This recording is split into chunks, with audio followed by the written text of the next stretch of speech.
Zone tracking is very as simple as clicking on the screen, drawing an area in the arrow display, using as many points as you want, and setting a, let's call it a minimum time of 30 seconds, meaning that as long as somebody was in this zone for 30 seconds, we want to know if they were there.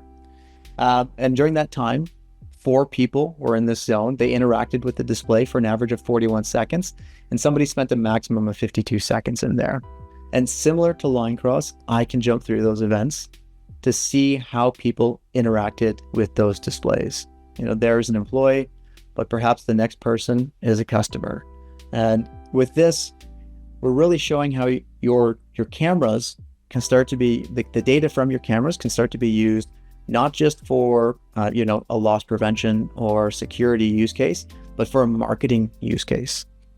Similarly, let's look at another department of the business and talk about operations.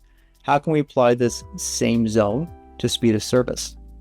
I'll go into my zone tracking feature. Again, I'm going to just click on the screen, draw my zone here.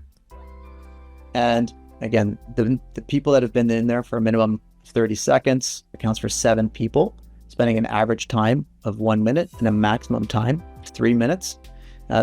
So you can use this data however you see fit, right? Maybe the average time is in accordance with your target speed of service, or maybe it's not. And from here, it really serves as a great jumping off point to perform an investigation.